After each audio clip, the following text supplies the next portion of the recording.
is happening. Remember, today the Deputy President will be appearing before the National Assembly in the afternoon. That's he'll be given 2 hours as per the invite given by the National Assembly. He'll be given time, if not 2 hours, so to speak, to defend himself against the allegations and somebody can say a charge sheet before the National Assembly.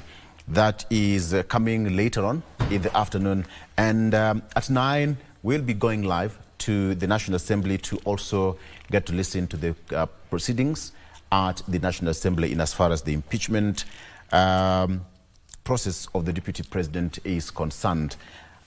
That is going to be one packed day. But right about now, let me get you to the discussion being people in politics. I'm joined by Wafula Mutacho, who is governance expert and is also a member of Ford Kenya. Actually, he's the chairman of Ford Kenya, Bungoma branch, right? No, it is Trans Nzoia County. Yeah? Great. Karibu sana to the program. Thank you very much. Karibu sana. I'm also waiting for Paul Mugambi, who is an advocate of the High Court, joining me shortly in studio. But we have to start and make it going. Wafula, let's just start where we should. And first of all, that was a long interview with the media. Yes. And perhaps somebody can say it was completely unexpected. What did you take home after all that? Almost 2 hours plus interview with the Deputy President. You know, my friend, yesterday when the Deputy President called for that interview, most people thought that now he's going to give out a resignation word. But unfortunately, it was just a long defensive and blame game to most of the people. So people are not expecting that. You know, like some other friends we are discussing, and we are hoping that maybe the Deputy President now will tender his resignation as a Deputy President, so that maybe as he move on with the life of politics, he might be acquitted from not either vying in the future when he's impeached. So most people are expecting that he could resign yesterday. Yeah, but what went around with him was just to preempt what was going to happen today in the Parliament. Because, you know, it is like when the matter is in the court. Yes. You don't need to discuss it out of the court. You understand? Yeah, you need everything to be in court, at least to express yourself in court. You don't need to start speaking it outside the court. So we are assuming that this process of impeachment in Parliament, it was like to appear the Deputy President is going to be heard, expressed, to be given time to express himself before the Parliament. That is actually the court. Yeah, but now he decided to bring it out before the sitting. So actually that was unexpected. Yeah, but again, you know, he's a politician. To begin, he is a politician. And what if you'd say that he played that political card? Not really, because in this sense, he defended himself on all the charge sheet. You know, he went through the charge sheet, a sort of charge sheet. Actually, the accusation that the MP was going to raise today before the Parliament. Now he went and preempted, you see? So it was not actually defending himself. It was like, this thing is not mine, it was for my brother. Now this is something that you need to put it before the Parliament at the right time, not outside whereby you are not questioned. No, yes. He was trying to preempt everything. Yeah. Okay, let's wait and see what's going to happen. But let me take you through the front page of the local daily list. Let me start with the Standard. Gachagua Gamble, that is on the front page of the Standard. Gachagua Gamble, the Deputy President came out fighting yesterday, bare-knuckled against the accusations in his impeachment, calling them outrageous and ridiculous. And now he says that he will focus on the court to execute his case, but if the vote of judges fail to save him, he faces retirement from public service. That if he gets impeached. So if the courts will fail to save him, of course, holding any other office will be a no-go zone for him. So he says that he will focus on the courts to execute his case. Now, There are several accusations leveled against him. There are 9 or 10 grounds. And let's wait and see. Anxiety as teacher jobs deadline comes to an end. That's told on the front page of the Standard newspaper. State ramps up support. State ramps up support and effort to revive leather sector. This is what you have here on the front page of the Standard newspaper. Governors vote for new team as Waiguru leaves. She is leaving as the chair of the Council of Governors a year after Hamas attack war rages on, etc., etc. But now, on the front page of the Standard, Wafula, what do you make of this? We also that, based again on what you've said, yes. Do you think it's a real gamble? Yeah, it's a real gamble. Yeah, it's a real gamble. Because you can see he's not stable on what he put across yesterday. He was accusing so-and-so, accusing so-and-so. The other day he was in church pleading for forgiveness. And you know, my friend, what I learned when I was still a young boy, when you want forgiveness, you first accept what you, say what you have done wrong before you seek for forgiveness. So he didn't give out what he had done wrong, what he feels he had wronged to the president or to the nation, but he barely rested for forgiveness. Yeah, so forgiveness for what? You must tell people what you are seeking against for the charges leveled against him. No, in the church. I mean, in the church, he said to the president, if I've wronged you in any way, if I've wronged you in any way, find a place in your heart to forgive me. What have I wronged you? That is where you start from. And that is what I'm trying to say, that he's seeking for an apology from the president and members of parliament against the charges that is leveled against him, which were actually out there in public domain. Now, that one, he could have not raised seek for forgiveness to the president. He could have gone to the parliament. Yes, it is the parliament that has raised this accusation, not the president. Yeah. So when he came out to say that, president, find a place if I've wronged you, find a place in your heart to forgive me, then he knows what he has wronged to the president. And most of Kenyans, we wanted to know what he has wronged to the president. Yeah. Okay. That discussion coming out shortly. Let me take you on the front page of the Daily Nation. This is my defense. As on the front page of the Daily Nation, this is my defense. And now, embattled Deputy President requires 117 members of parliament to block motion, while 233 votes will be required to send him to Senate for trial. That is what I have here on the front page of the Daily Nation. And as we still continue, Gachagua looks to Brothers Whale to poke holes into bid to kick him out. He made, based on the cases leveled against him, there's also that bit of his late brother, Nderito Gachagua. And also, still on the front page, regarding the DP's legal team, which is also now been revealed by the Daily Nation, the case against the deputy president. Karua, that is NAK Kenya party leader, said that the president should, and the DP should both leave. And there is a story here. The curse of deputies, troubles of former Vice President Josephat Karanja, the man in a hurry. That must be a very good read, taking us back way into the history. That is on page 7. This is my defense. And now, the embattled DP requires 117 MPs to block motion, while 233 votes will be required to send him to Senate for trial. Wafula, just before that, 117 MPs, do you think this is tenable? It's not tenable at the moment for the DP, yeah. Yeah. And you can see the way those who signed for the motion were overwhelming. So I don't expect he can raise that 117 at this moment, yeah. Are they in politics a very long time? I know, but you read the mood of the people. Sometimes you normally say that mimi unasoma ground. I think he has seen the ground now. Yeah?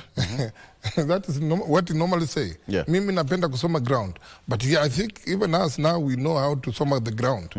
It's not tenable. 117, yeah. Okay. There are few from Mount Kenya who little bit withdrew. There are not more than 10. Yeah, there are few. Okay. So the question that perhaps he did not answer is his way forward. Because now it's going to be, discussed today. It's a very busy day ahead of in the National Assembly. And if it all goes the way it's supposed to be, then the Senate will take over. My question is again, so what next for the Deputy President? What do you think is running through his mind as we speak right now? As you said last time, he's trying to gamble whether maybe it will reach at a point whereby the president might rally his forces, at least against the MPs, to withdraw or to forgive him, whichever way. His last chance maybe to go, maybe to battle in the court of law, and which also I see an uphill again. So he's still gambling. He's still gambling. Okay. So, Paul Mugambi has also joined me in studio. Wakili, good morning. Good morning. Good to see you. Good to see you too. By the way, Paul Mugambi is also a journalist. How would you want me to handle this? You can come and sit here. No, yeah, the shoe is in the other foot. You can come and sit here. Good to see you, my brother. Good to see you. Just taking you through the front page of the pages. This is my defense on the front page of the Daily Nation. Yes. And this is my defense. That is as per the Deputy President on the front page of the Standard. Gachagua gamble again on the front page of the Standard. Again, for the sake of fairness, what do you make of these two headlines? Fair enough. Give it to the editors and sub-editors of the two dailies. They're not saying that they're not crucifying the guy unheard. They're just saying it's a gamble, and it's a big one because as a lawyer, I would advise you not to speak before a matter is prosecuted. In courts, there's the rule of sub judice. Here, it's before the House, the National Assembly, for that matter. Which in this case is like a court. It's not a trial court. It's not a trial chamber, the National Assembly. The Senate is. The Senate will be a trial chamber. The National Assembly initiates the process. So the process is quasi-judicial. It's not purely judicial process. It's quasi-judicial because at some point it will be more or less of a court. But you see, the Speaker of the National Assembly, Moses Wetangula, also introduced something special in the National Assembly, which is not envisaged under Article 150 by deciding to hear the guy. Here, the Deputy President. Okay, you'll be before the House from 5 p.m. this afternoon, which means because this was raised by members, some of the members who wanted a ruling from the Speaker that whether they'll condemn the guy unheard. I think two of the most critical or fundamental issues that were raised in the National Assembly last week were, number one, public participation, whether this matter will go to public participation and to what extent, and secondly, whether they will invite him to be heard. I think the Speaker of the National Assembly, he doesn't get credit for that. I think I would give it to him. He allowed both issues. So I think the headlines there, it's a gamble. You don't speak before the court of public opinion when your matter is before a court or before a trial chamber. And I think in this case, if I were him, I would wait for my time, the 2 hours given to him in the National Assembly, and whatever time he'll have before the Senate, which is a trial chamber with his lawyers now, to defend himself. So this was a gamble. Big one. This is my defense, again, the DP. He poked holes in as far as his brother's will is concerned. And then again, what do you make of that? Because when you look at the will and some of the accusations leveled against him, he made them as point of references. And now, he tried to pour cold water on the 9 charges, 9 or 10 of them, pouring cold water one by one on all of them. But as you've said, it's not good. It's not good to talk to about a matter that is before court. During the nomination process, the national debate, which was aired on KBC during the elections, the deputy president told the country that is worth 800 million. Yesterday, the deputy president trying to tell the country that, you know, these things are not even mine. They're my brothers. Yeah. So what do you believe? What would you take? And that's the risk of trying to do that before the actual date with the National Assembly. Because now MPs have a chance to buttress the point that this guy is ridiculously lying. He stood before the country, he said, you know, I'm worth this much and this and this and this. And then suddenly, he doesn't own anything. Suddenly, his companies have never done any business. Suddenly, all manner of things don't belong to him, they belong to the late brother. I think there's a misadvice from his team there, because now he gave the National Assembly and the lawyers there the time to interrogate what he said and then make what they may, and they'll put him to his defense. I can tell you today will be heated. Today will be heated. Yeah. Wafula, did you at any given point imagine that you'd be here? No. No. The Constitution envisaged that. Yes, but not that too soon. We have to live all through these clauses. You know, can you imagine the presidential election was overturned? Yeah? Yeah. 2017. Yes. Yeah. So we have to live all through these provisions of the Constitution. So for me, I'm not shocked actually, and I think it's good that we live all through this. And anyone can, you know, anyone can go through this, including the president. The Constitution envisages all these kind of situations and provides elaborate mechanisms for mitigation. And also it is giving us a big stake across the continent that Kenya, the democracy of Kenya is in a higher note. Yeah, because if we can put a deputy president in defense in a continent like this, no any other continent we have seen this before. So it is giving us actually the level of democracy in this country is we are at least in a high level. Yes. So to me, I think it's okay. It's okay. So that if the deputy president can put on trial, what about the ministers? Who are, some of them are very arrogant.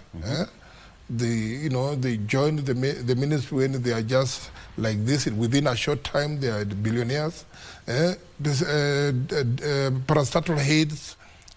They do what they think is good. Yeah. They loot. They have estates they are putting up. They feel they cannot be questioned. Now this one is a level whereby the country is trying to introduce that you are not above the law. You can also be raised to a certain level and questioned.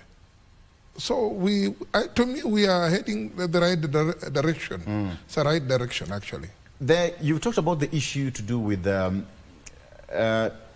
relationship and even the way the international community is now having that spotlight on Kenya. On social media, you know, people are talking about Kenya being the capital city of Africa, etc. That sounds like a joke. But, Paul, you look at it this way. It might sound like a joke. But the kind of a picture that Kenya has portrayed out there, based on what is said democratically, and in exercising our constitution, many countries must be wondering, how is Kenya hacking this? The structures. The structures. The structures. The constitution of Kenya 2010 is the most liberal constitution, and they say progressive constitution you can have around. And I think having been in so many legal forums, scholarly legal forums, most people even think that we are ahead of time. Perhaps we should have the constitution, not giving too much rights. They feel, it should have been a bit stringent, perhaps. But I think we're not living in the Nyayo era anymore. This is the 21st century. Look at the Gen Zs and the July protests. Forget about the violent protests, but the first two, June 16, June 18th protest, largely, I think 99% non-violent, but people rising up to air their views, and finally, the government took a bow. Like they said, okay, fine, we withdraw the finance bill. I think the country benefits from that. There are robust checks and mechanisms. There are robust democratic structures, and let's exercise them. Let's live through all of this. I don't think there's a problem with that. There's nothing wrong with trying the Deputy President of the Republic of Kenya. Yeah. There's nothing wrong with trying a cabinet secretary. You remember in the Uhuru Kenyatta tenure, I think twice they tried to impeach cabinet secretaries. Waiguru, one. I think, was that Kaimenyi or someone? They tried to impeach a different cabinet secretary the second time. Both of them unsuccessfully.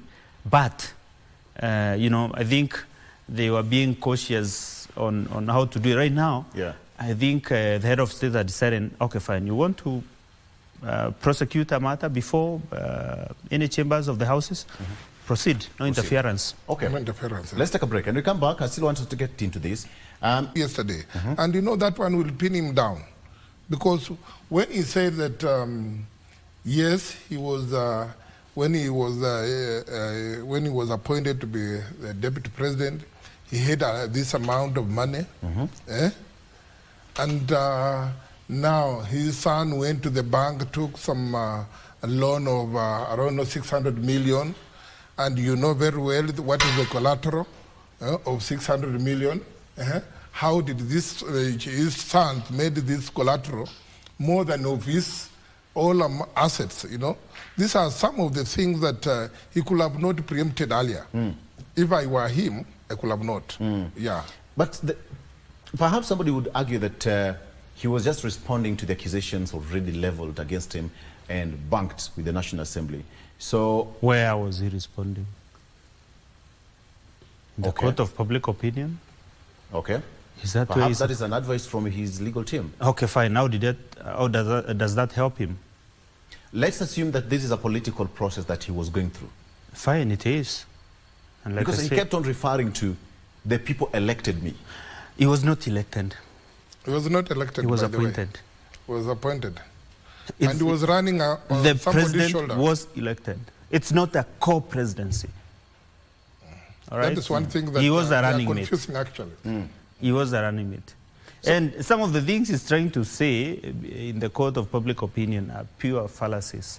You can't try to condition the people that way. That's not what the Constitution envisaged. If you try to make a running mate a co-president, you get serious insubordination and nothing work in government. There's only one president.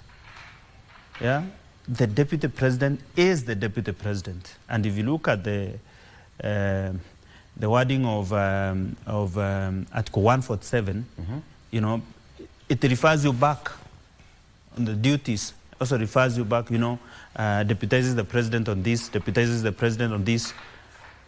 There's nothing, absolutely nothing about to take home about the deputy president. Yeah, so I think it's a very big miscalculation. Let me ask you, if you look at his entire 3-hour rant on TV, and you're a member of parliament, assuming you're a member of parliament watching that, and you're being bastardized on national tele, prime time. What would you come to do in the chambers today? It's to vote to kick the guy out. You wake up and come to kick the guy out.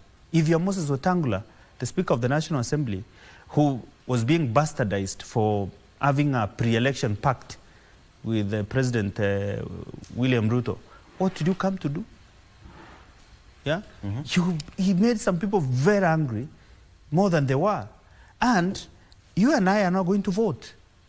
We are not going to debate it. We are inconsequential in as far as that debate is concerned. The people, the most consequential people in that matter right now are the members of parliament. He tried to cajole the judiciary by saying, you know, our courts are fair, our courts this, our courts that. That for me was his strategy. And I think his legal team and told him, look, bastardize the house, try to cajole the judiciary. Let me tell you something. Like for instance, he was saying the public participation process did not meet the threshold. You know, the courts are not going to deal with the legal issues, raised the grounds for removal. The Supreme Court already set the standards for what should be before courts if the matter actually ends up there. It will be the process. Not about the grounds for removal, it will be about the process. And you can see, I guess from the legal standpoint, he's trying to rely on the Martin Wambora case, which, you know, trying to set threshold for removal based on public participation. And I think the National Assembly and this figured out all through, because I can try to see the loopholes they were trying to seal in case this matter ends to court. So it was a miscalculation for him, and I think it might not help him much in the National Assembly or what he said on the national tele yesterday. Yeah. Ofula, your party leader was adversely mentioned. Yeah, you know, he actually has been a stumbling block, if I may say, in the package on sharing of national cake across the whole country from different tribes. He went in openly saying that this is shares. How much have you brought to this table? Your shares. You know, that thing alone didn't go down well to most of the people. So this government is for the shares.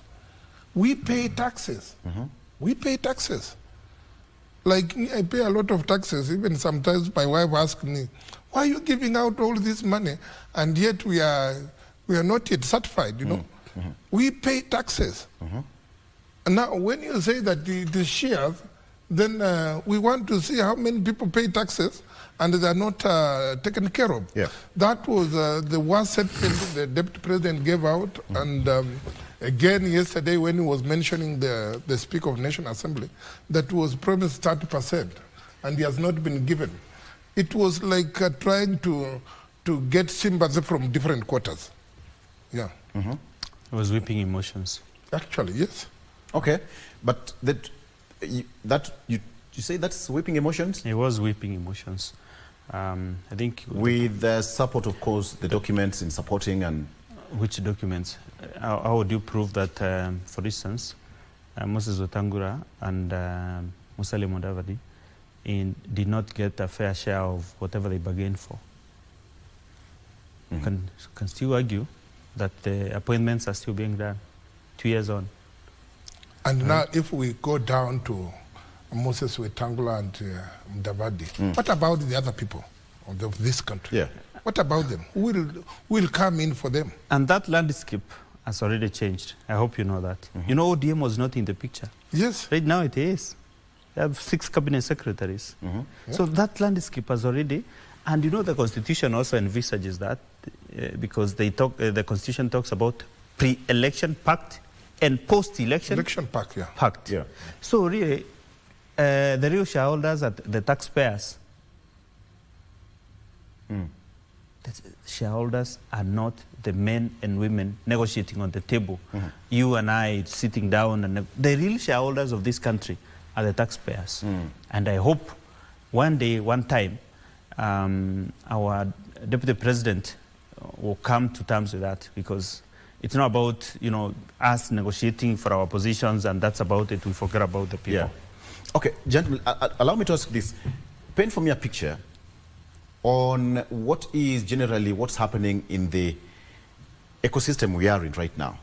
Politically speaking, democratically speaking and legally speaking, in as far as the whole process is concerned. Let me start with you, Wafula, because Kenya has made several strides. I'm reading a story here of Josephat Karanja. Daily Nation is saying that he was one of the men who was in a hurry. Of course, other deputy presidents also suffered the same fate. But what is in our democracy, in as far as enhancing it and building it is concerned, having this position in the constitution, but then you have the people who are the office bearers, always in a position either to rattle feathers with their bosses or not. Do you think there is a lacuna in the constitution to protect the positions of deputies? We've seen this one with the governors, yes. And now the deputy president is office in the same.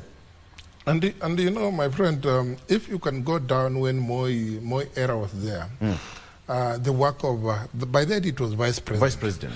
Yeah, it was not deputy president. But the work and actually is almost the same.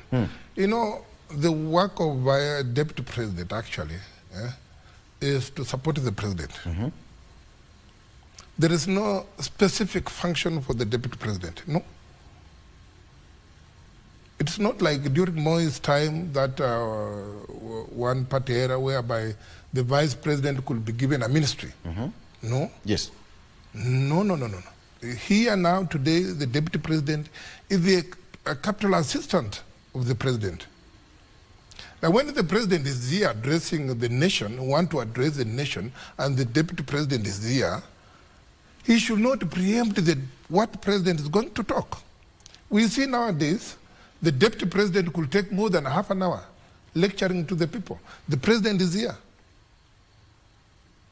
You understand? That is where things started going wrong. When the deputy president is seated with the president, and he is supposed to welcome the president to speak. During Moi's time, I remember Kalonzo could hardly take 5 minutes, 4 minutes to talk on small things and then invite the president. Because he speaks for the president. Now in this case, the deputy president speaks for himself, the president speaks for the nation. That is where people now start going wrong. That is where the difference starts. And I know very well the difference of, you can say during Uhuru's time, it happened. And people started saying that the president is, coming front against the president in most of the functions.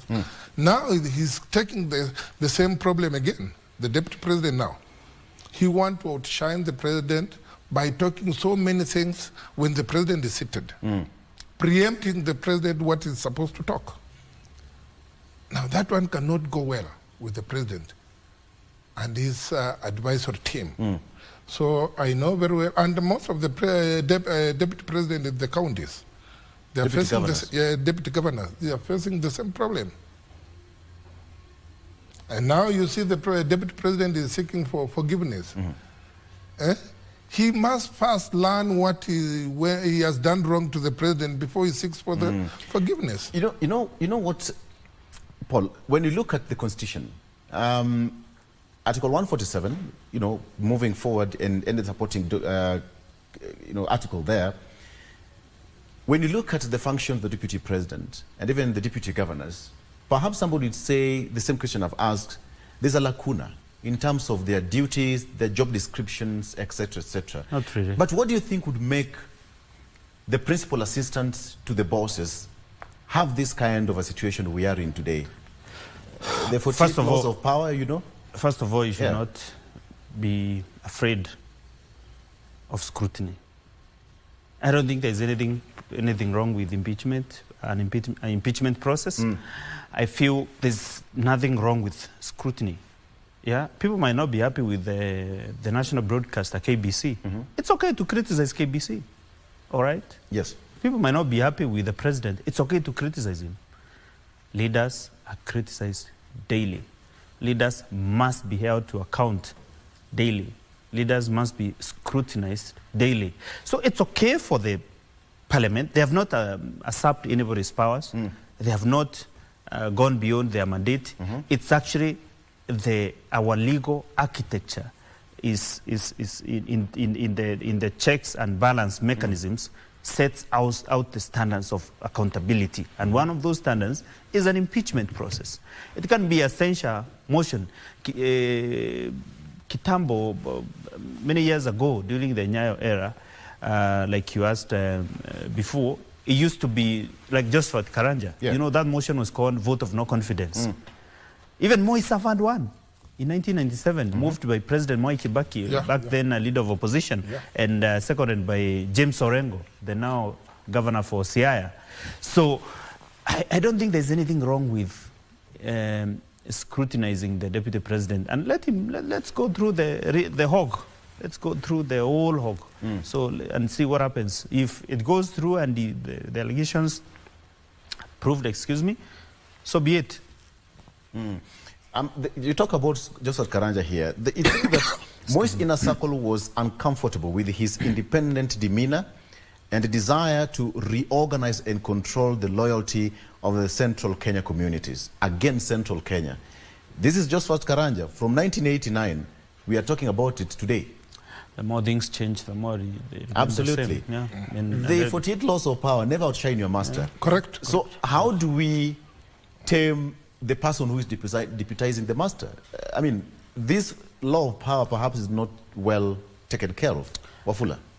It is true, as I had earlier alluded, that the deputy president is the co-assistant of the president. So outshining your master, of course, that one, you know, you're digging your own grave, of course. And you know, I've worked in the armed forces. I've been in the armed forces as an officer. And I know when the sword is given to the president, it's not given to be shared by the deputy president. You understand that? Yeah. So the powers is actually to the president, the chief of the defense force. So when the powers of the leadership is given upon the president, the deputy president should not feel that we are sharing the same power. And you saw during the swearing in, did they even, the deputy president have a look, a touch on that sword? No. It is strictly for the president. And there's a reason to that. There is a reason for that. He can give a command for the defense, for anything. He can give a command. Go and attack this.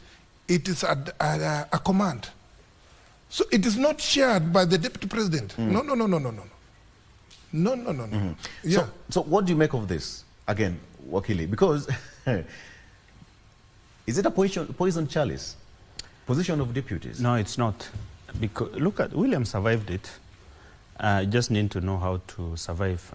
Moi Kibaki, for instance, if you watch clips from the past between 1978 and 1988, when he was replaced with Josephat Karanja, used to get to a meeting, and Nyayo comes, former President Moi comes, and I think KBC has the biggest archive of those.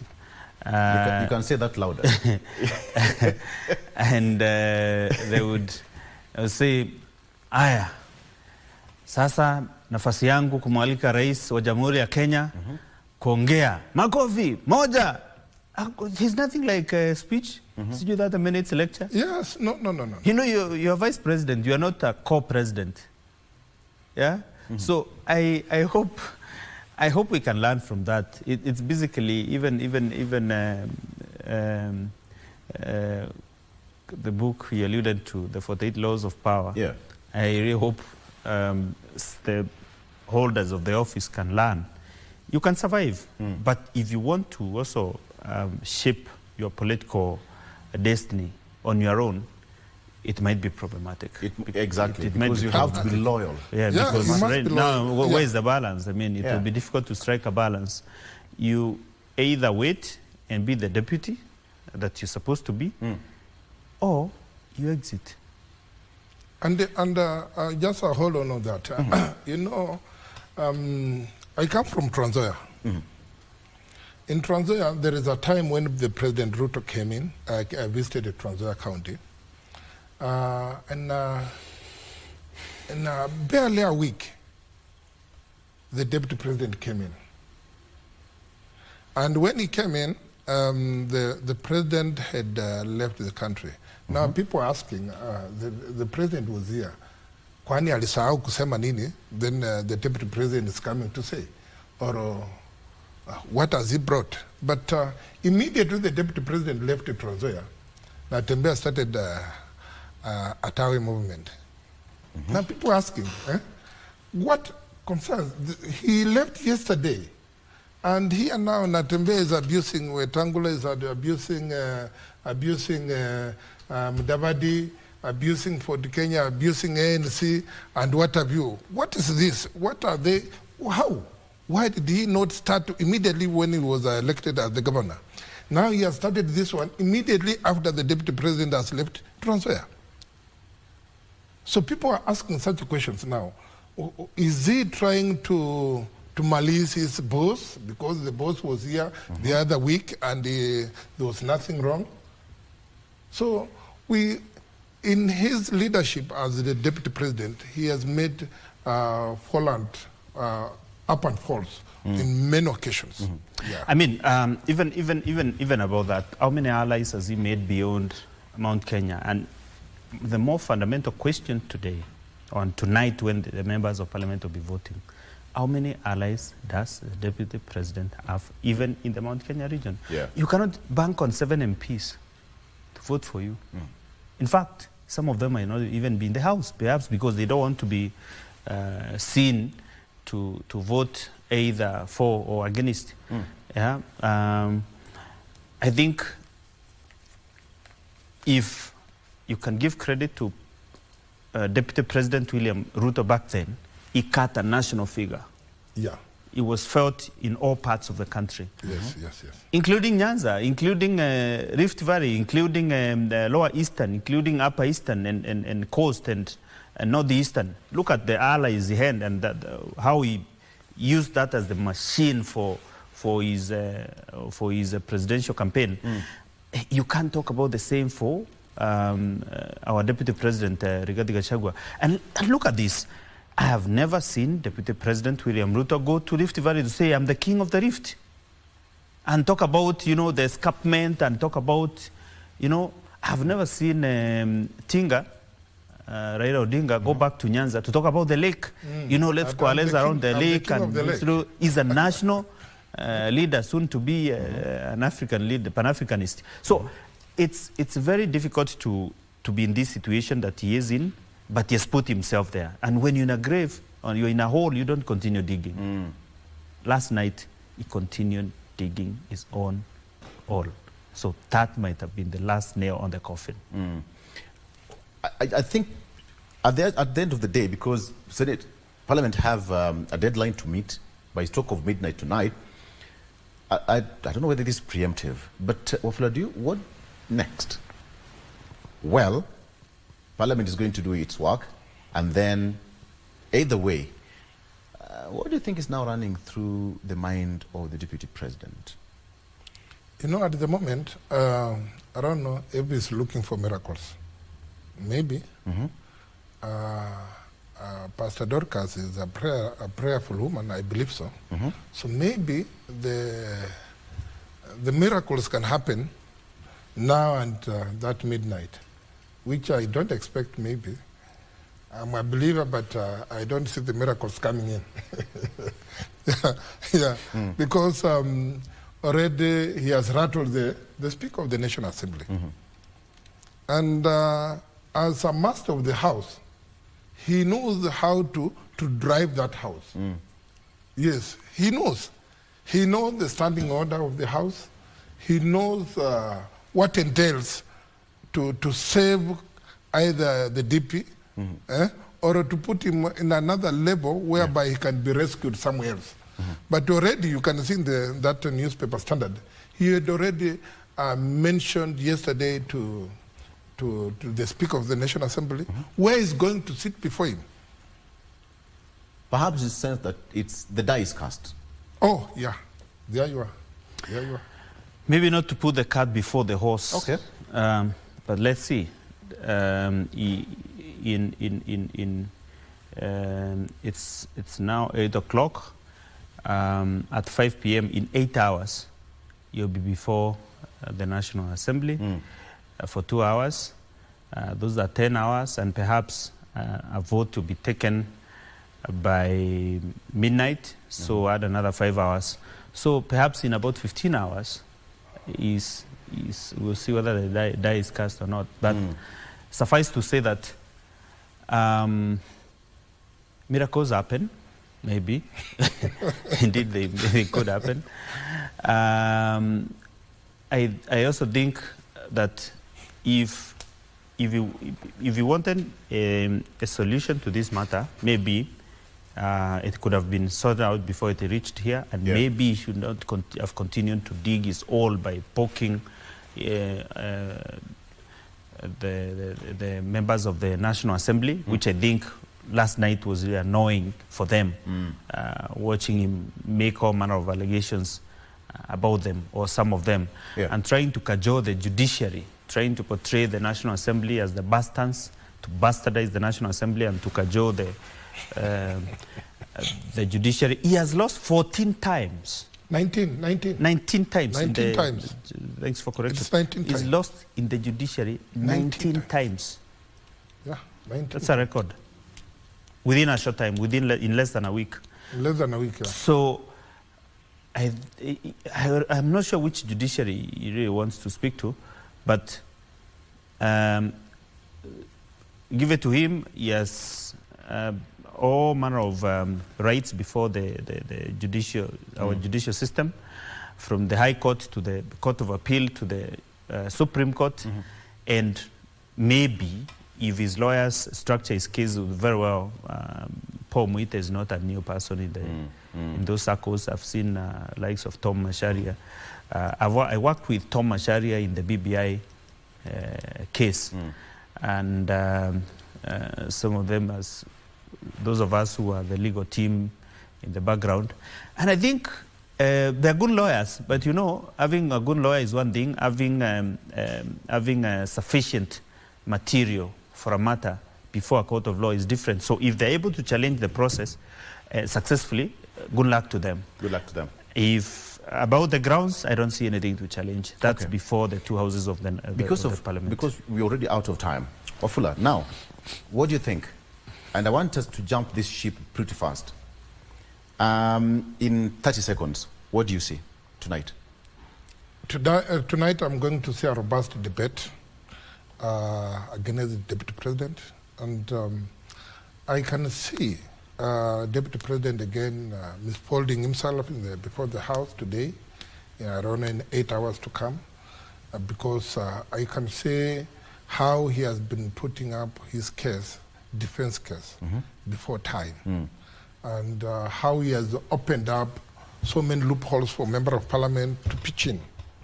So I see a fundamental debate today. I'm waiting to see that. You know, it is something that the whole continent, the whole world will be watching in Kenya, just like that time of Gen Zs. I went to US, and when I said I come from Kenya, then those guys said, Angukanai. Angukanai. No? So people, you know Angukanai, what is it? So I started explaining. So today I can see Angukanayo. Let me ask you, Paul, what do you think today? 5 seconds. Well, the National Assembly will ventilate on the matter. Just for information, I think it's lost that the Deputy President will be there from inception, from the time the debate will begin, not at 5 p.m. But it's time to take the floor. 5 p.m. will be at 5 p.m. because he should be there throughout this process, in person, through his lawyers, and those kind of things. So I expect that the members of Parliament, first, the tabling of the report from public participation. Second, the moving of the motion. The mover will move the motion. Third, the members will debate for 7 hours. For 7 hours, members will debate this motion. I highly doubt everyone will get a chance because it will be like a marathon. Even here, you struggle to get space to even advertise. Yeah. It will be a marathon. It's going to be a hard one. It's going to be a marathon. That is going to be starting in the next 1 hour. In the next 1 hour.